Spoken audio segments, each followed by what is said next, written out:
Hey everyone, this is Joe from Gentleman Stationer. We are back from the San Francisco Pen Show, the 2025 San Francisco Pen Show, and I thought it would be fun to do a quick unboxing of all the different things that I brought back with me. I was not a huge haul show. I bought a couple things, picked up a few sample products. And I've also got a couple things from the DC Pen Show that I want to talk about because I was not able to get a haul video done from that one. So the first thing I'm going to say, I picked up two notebooks. One is a product sample that I'm trying out that was provided to me. It's a notebook cover by a company called Goby Design out of Berkeley. And it's interesting. It's a like a debossed leather cover. With a interesting, I put a Lockby notebook in here, but it's an interesting slim leather cover that uses a steel wire. You can see it's a very thin, slim profile notebook. And how this works is you simply slide the notebook out from under the wire. You're not meant to stretch it too much, so it's really only going to work with a slim A5 notebook. But there's also a pocket notebook size of this to use with things like field note size, your kind of standard 3.5 by 5.5 pocket notebook. It's really nice leather. I love the imprint here. It's really well done, and I'm looking forward to maybe bringing these into the shop. So keep an eye out for these because they will be coming soon. I did pick up another plotter in this black horsehair finish with the dark binder. This is a Bible size one. I went and got this one specifically to work on a project, on a personal project of mine that this is going to be a dedicated notebook to. So not too much more is going to be said about that on the blog. It's something else kind of outside TGS that I'm working on, but I'm going to hang on to that. I'm really excited about that. I really liked the look of this horsehair material when I saw it in person, and I thought this would be a great notebook to devote to that personal project that I'm working on. So on to pens. I did not buy a single fountain pen because lately I've kind of been obsessed with these, which are Japanese glass pens. This first one you may recognize from the site and Instagram videos. It is a pen by Lucas at Hanabi Glass, Lucas Mahoney from Hanabi Glass. And you can see the interior of the pen here, and it's got this nice design. It's a little bit different. It looks really cool in natural light, like if you take it outside, but just here under the camera light, you can kind of see how intricate the design is. This is an extra fine tip. It's got a really nice writing tip for it, and it's also got this sandblasted colored grip area. It's fairly big for a glass pen. This one is actually designed for writing, and I've been doing a lot of writing with it. It's very comfortable in the hand, and it feels very well balanced. I'll do a writing sample here in a minute because I've got some inks I want to play with, but I want to talk about this one first. This is a pen I picked up on Sunday morning at the San Francisco Pen Show from Glass Studio Aun, A-U-N, Aun. I'm not sure how to pronounce that, but it is a broad nib, and I picked this one up. You can see it's got this marble blue coloring both in the grip and in the tip. It's beautiful. It writes really well as well. This one I got more for ink swatching and ink samples, but you will be seeing more of this, and especially more of what I'm going to be able to do in terms of swatching inks for the shop and doing some more ink reviews on the website. The third pen I got, now this is going to take a little bit more of a conversation. I picked up one of the new Drillogs. If you recall, and I'll link to it in the video notes, I had originally backed the Drillog Kickstarter a few years back. I wasn't super impressed with the first Drillog Dip Pen that I received. I had started with the 0.5. I believe the tip arrived slightly bent. The channels were off. I got barely any ink flow. It was really scratchy, and it certainly didn't live up to the full A4 page of writing that I thought that I was expecting to get, and as had been advertised at the Kickstarter. The company was very gracious. They determined something was wrong with my pen. They sent me the 0.8, which I think probably worked better for me with the Kickstarter design. It definitely flows better, but you know, it still was not a super smooth writing experience. The tip, I believe these are stainless steel, but the tip was still kind of rough. It wasn't super smooth. It dug into the paper. And just for the type of writing that I do, I mean, I don't do a lot of sketching. I don't do a ton of ink sampling and ink swatching to the point where I would use this a lot. It just kind of fell by the wayside and never really got off the ground. But in San Francisco, I got to check out the Drillog 2.0, which to me, I feel delivers on the promise of the original design. You can see how they've changed the layout. They've added additional channels to the nib, almost making it more like a feed. They've also switched the nib material to titanium, which, you know, I don't know whether that changes how the ink adheres to it or how it flows when you're writing with it, but it's a much smoother writing experience. I went back to the 0.5 millimeter, and this is super smooth. I think it feels like they rounded the tip a little bit, and I've had no issues with ink starvation. You can see here, I'm gonna unscrew this a little bit, and you can see how the design has changed.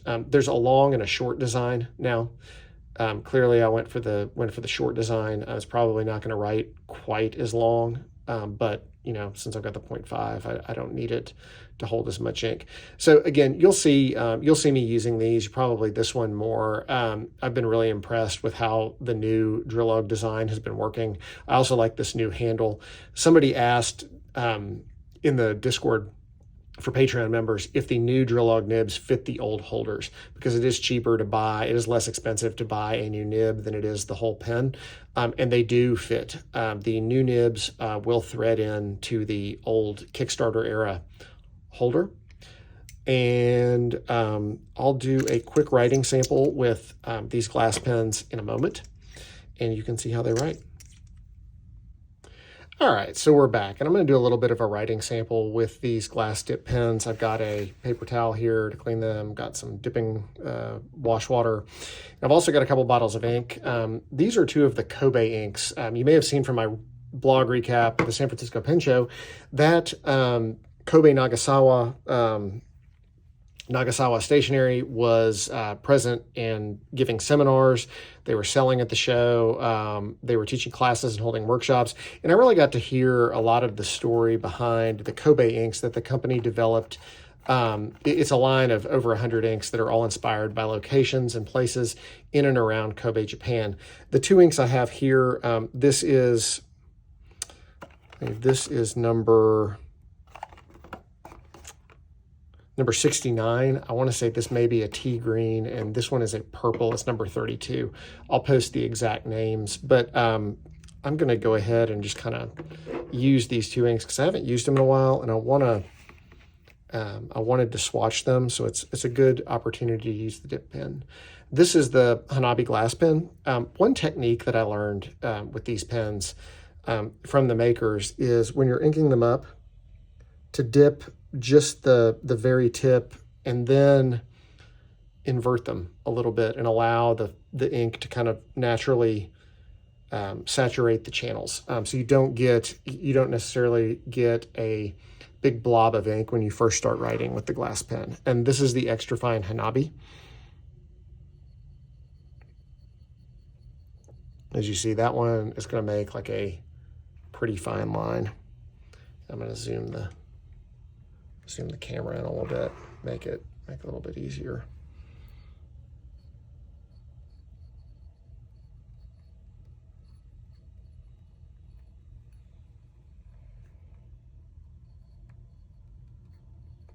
These Goby inks are made by Sailor.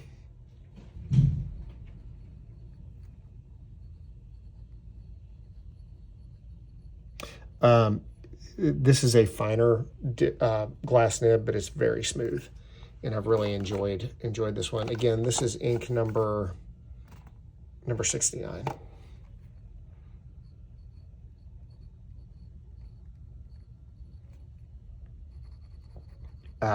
you'll see that even after doing this slight writing sample, I've still got plenty of ink in the feed.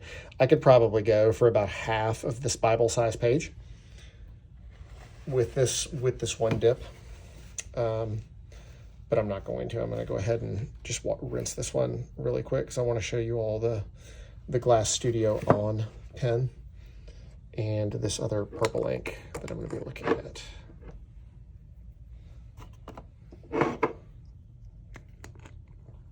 I did not pick these inks up in San Francisco. You see it's a nice dark purple. I did not pick these inks up in San Francisco. These particular inks, I think I got at the DC Pen Show a few years ago. And they're available in the US through Van Ness Pens. You can get them on the Van Ness website and order them. That's who I believe I purchased these from. So this is the pen from Glass Studio Aun. I'm going to ink this one up to give you all. You can see that as you invert the pen a little bit, the ink saturates the feed. I'm trying not to get a overly wet line when I first put the writing swatch down. And this is a really dark purple, which is why I like it so much. This is a very nice ink. I need to get these inks into pens more often. This is a broad nib, so it's going to write naturally a much wetter line.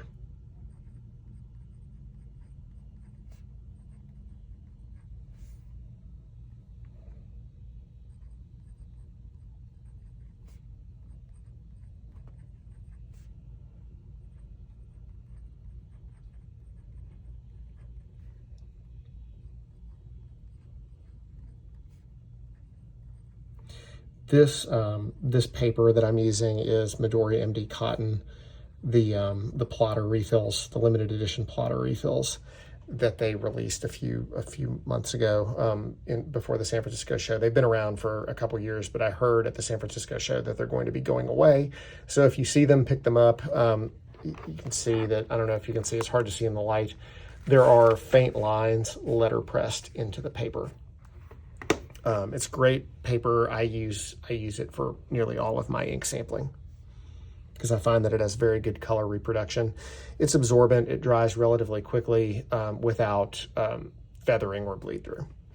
Anyhow, that is going to do it for my glass pen samples, but I figured we could just also go ahead and do a Drillog writing sample as well.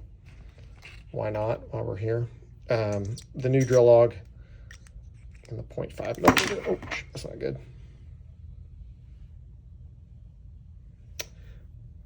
Crisis averted because it did not land on the tip of the nib. Just do a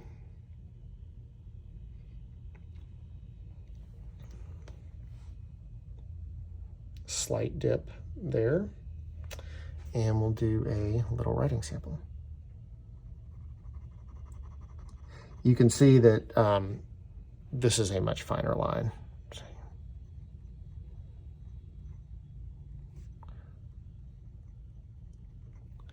Drillog 0.5 millimeter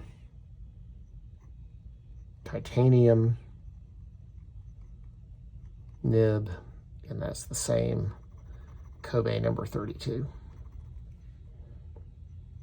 This nib does not give you the same sensation of digging into the paper that the original Drillog had a tendency to do.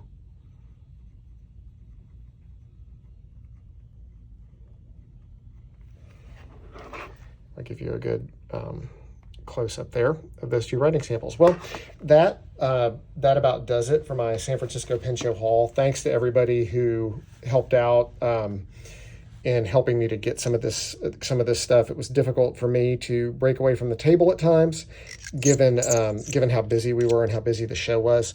Many thanks to Van Ness Pens, to Lisa for hosting us for the weekend at the table. We all had a really good time, and it was a great show. I always love going to San Francisco, and it was also wonderful to see so many of you there. So give me a shout. Feel free to reach out if you have any questions about anything that you see here, and see you next time.